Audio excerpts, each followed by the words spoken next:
Welcome to the All Things Circular podcast, your gateway to the circular economy. Hosted by industry experts Victoria Darcy and Rich Bulger. Every episode is proof that circularity isn't just good for the planet. It's a smart business decision. Our mission is simple: to empower, to inform, and to show you how to make the circular economy work for you. Hello, welcome to another episode of All Things Circular. I'm Rich Bulger, and I'm here at the Reverse Logistics Association Annual Conference and Expo with my good friend, Sean Miles.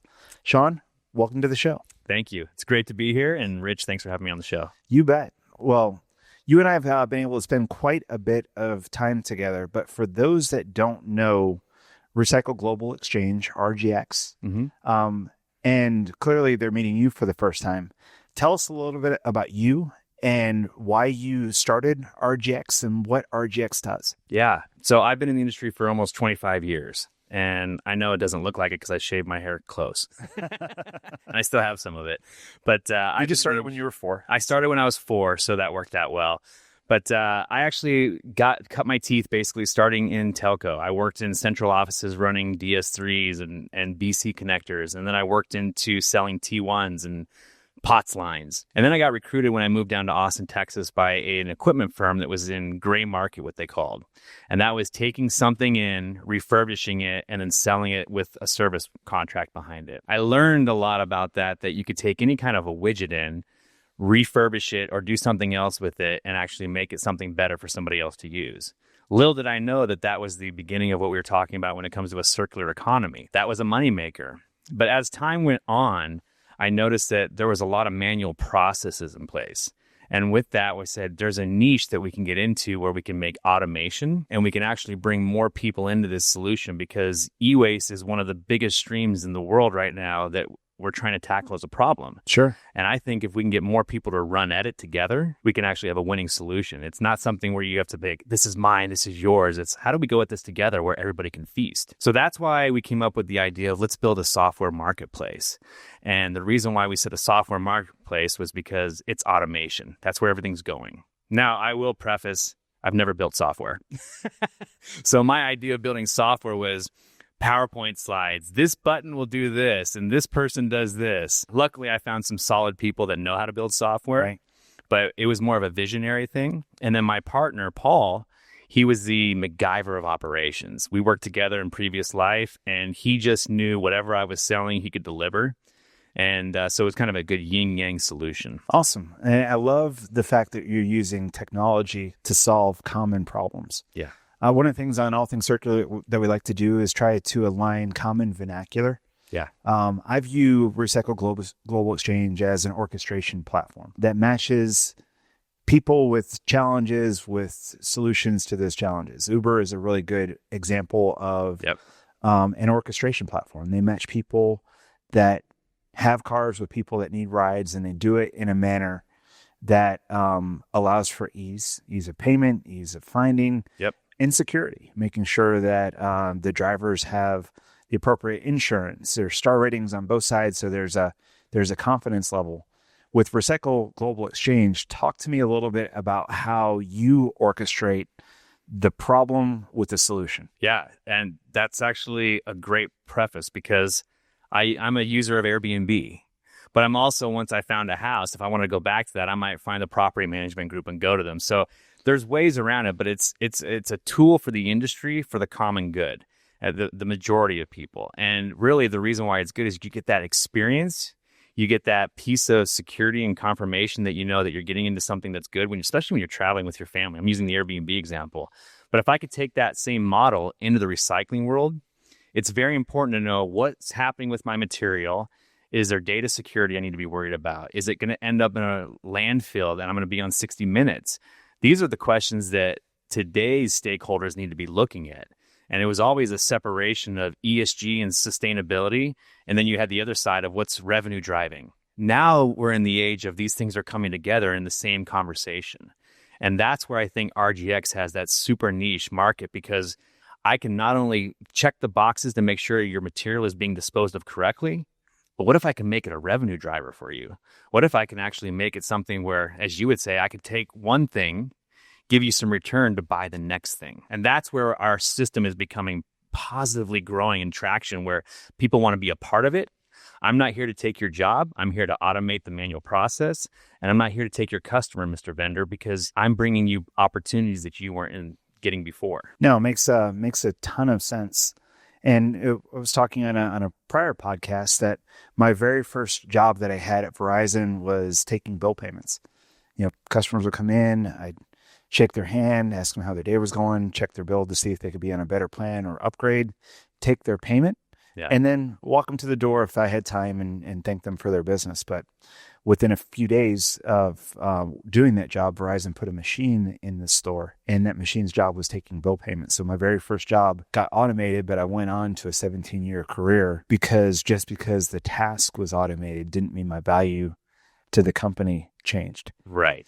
That task list is ever growing. And that's why I talk about the e-waste stream being a global problem. We're up to, I'll throw some stats because I live in the industry. We're at 56 million metric tons being not handled correctly.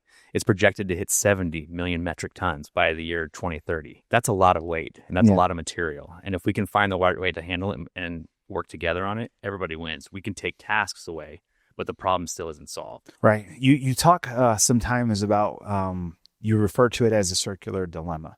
Yeah. The regional model versus the local model. Can you help our listeners understand what the difference is between those two? Yeah. And how RGX is providing the solution? Yeah. So because of our history, I was working with Fortune 50 to 500 enterprise companies, mainly focusing in the telco arena, and then, manufacturing, financial sector, medical. But we are focused on the client that has multiple locations, that's dealing with a high output of volume, that needs to find a way to get it disposed of. And typically when it comes to recycling, it's the last thought. I have 15 things on my task list that I need to get taken care of.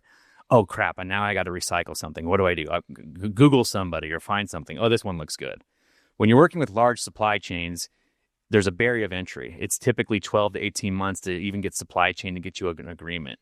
So when you're dealing with the material, you have typically 1 to 5 vendors that you're working with in the region, because you don't have time to get more people on board and manage them. If you have a big team in your investment recovery group and you have all these vendors that you're working with, you're spending a lot of time managing each individual vendor. Right. So that's the dilemma. So when RGX was looking at it, like, 1, it's a manual process. How do we automate that? 2 is, how do you manage all these vendors per job, per vendor, per administration with the certificates, the administration of the finance and all that? If I can solve those all in one pane of glass through our system, then you have a winning solution. I joke, I'm a tool, but I'm a tool for the industry.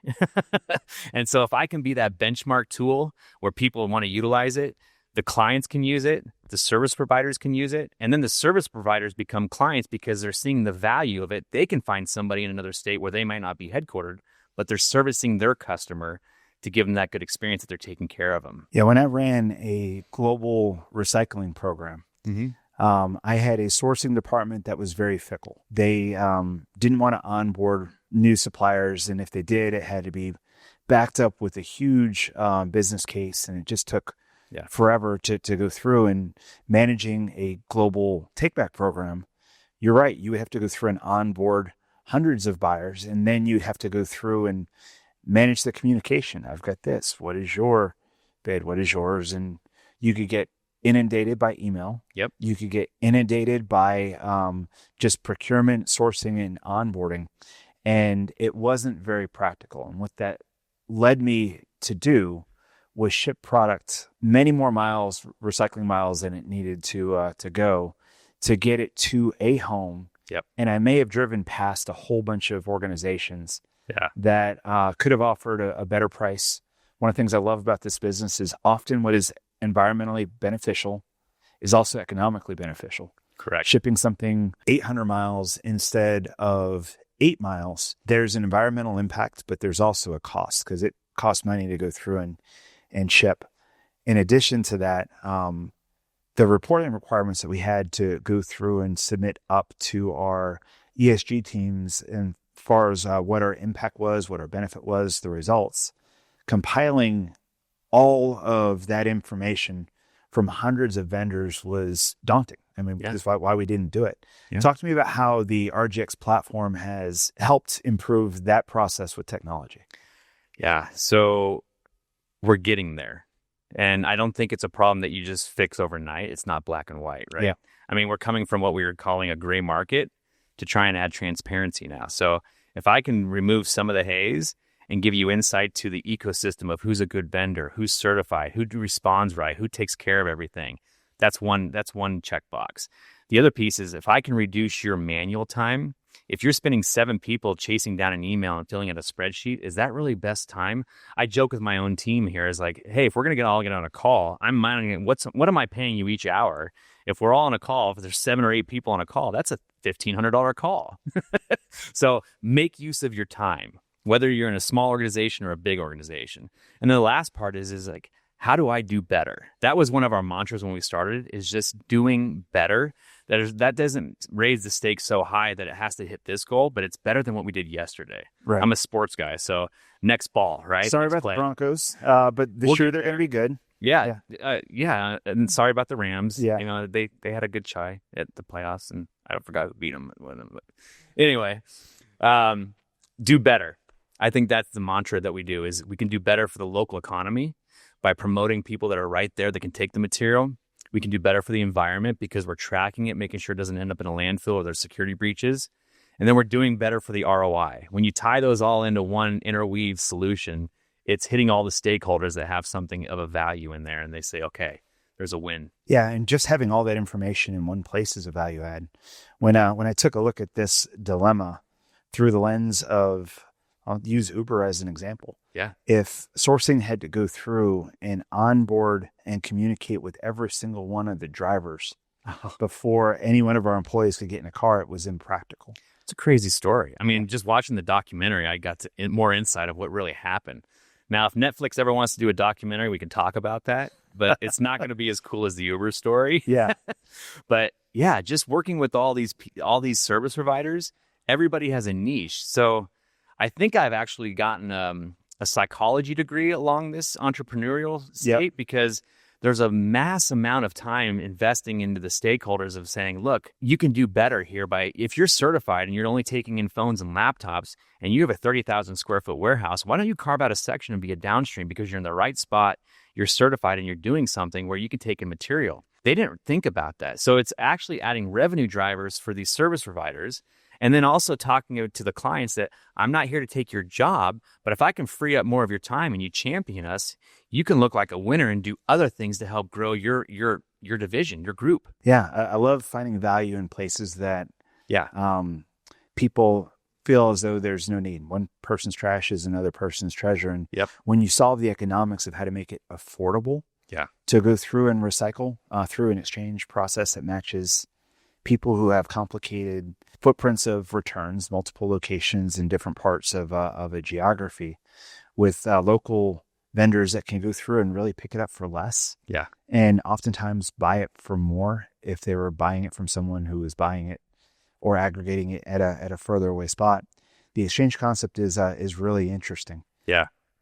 I think, it's some people love and some people, you can't please everybody in this world. Yeah. But I will state that there's a lot of small businesses out there that spend the time and the money to do the right thing. And because they can't get in front of the large companies to get that contract, I want to promote them. That's what, let me raise the flag. That's the American way. That's what everybody wants to do, is have their own business, take care of their family, do good for their community. When you have these large corporate conglomerates, they can do things, but you might easily go to them, but you're paying a high price for that.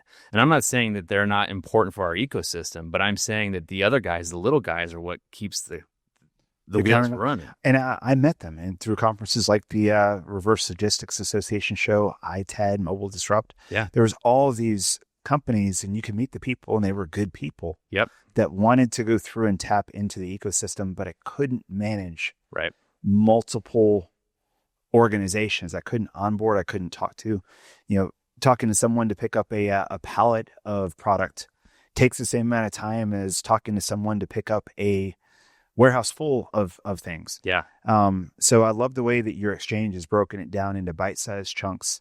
Onboard the platform will do the work to match it with the local recyclers, and all the information in terms of certificates of destruction, certificates of erasure, recycling documentation, if you need it, are all in one place that anyone on my team could go through and pull up at any point. Yesterday, we had our very first Masterclass Essentials course. We've been teaching Dr. Peter Evans and I 8-hour, 2-day, 3-day courses. This is the first time we did an abbreviated one for 3 hours, and you attended that course. Thank you for doing that. Absolutely. Would you mind helping our listeners understand, why did you decide to take that course, and what were some of the things that you took away from it? Yeah, one is I'm going to support the people that share the same passion. We have the same goal. I like to use the metaphor when I talk to either people that might be looking at me as a competitor, is that we're all on the same highway. We're just in different lanes, and we're trying to get to the same endpoint, right? So I wanted to support what you guys are doing, and I believe in it. I've heard the story in different segments, but it was good to sit in the class and watch it from beginning to end and see how it all ties together with different perspectives, from Dr. Peter and Deborah Dole. The other thing is I have a new employee that just joined RGX, and I thought that was the best starter for him to jump in and understand what is a linear economy and how does it change to a circular economy, and how can we make a revenue driver out of this, and how can everybody get involved in it, because there's so many aspects that you can create a business out of, as opposed to trying to say, I'll take care of everything. RGX is not here to take care of everything. It's impossible to somebody says that. But if we can actually start somewhere, I have a personal mission, and I've promised this to my family. We're family men, right? Yep. We have kids. I don't want to say if I got hit by a bus tomorrow, but someday I'm going to go. And what is your legacy going to be? What is it that you say that I'm proud of? Is it that I was an employee number, or did I make a change in something that did something for the better? And that's what I actually can lay my head on the pillow every night and say, I'm doing something that's good for the economy, for business, and for my personal growth. And that's a legacy. That's exactly right. Yep. One of the things we love doing on All Things Circular is asking people about a common misperception that they keep on hearing over and over, a myth. Yeah. Is there a particular one that you have faced through your time or with RGX? 100%. I've been in the industry long enough, and I used to be the guy that said that. Don't worry, because recycling is the last thing on the list, as I said earlier. When somebody comes to you and says, don't worry, I'll take care of that for free, be worried. Because there's a cost for everything. Nothing in this world is free, but there's also a return that might be getting overlooked.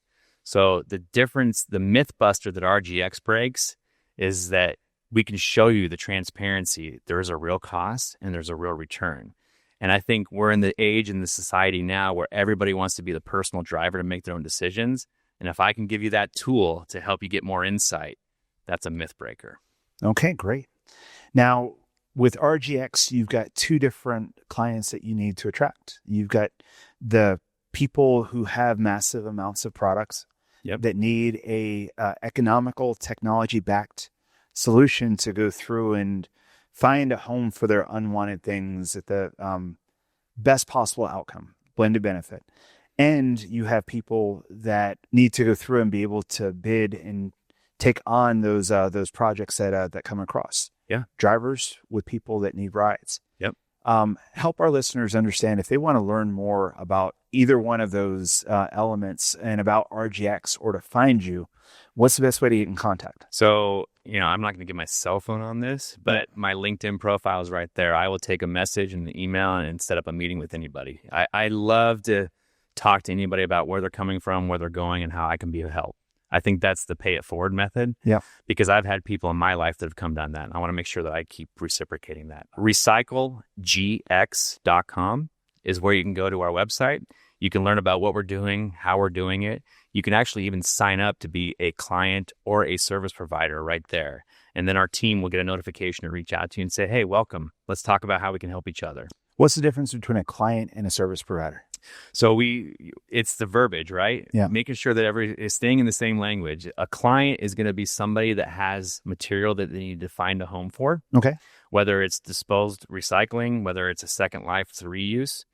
A service provider is somebody that is going to help manage the disposal, that might purchase it, that will come pick it up, that'll process it, that'll smelter it. Those are the service providers. What's interesting, though, is I'm seeing service providers become clients, which is the natural evolution.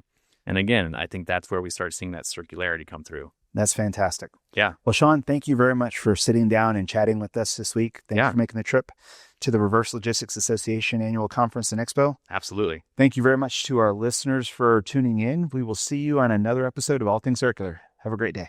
Thanks. Thanks for tuning in. Please head over to allthingscircular.com to learn more.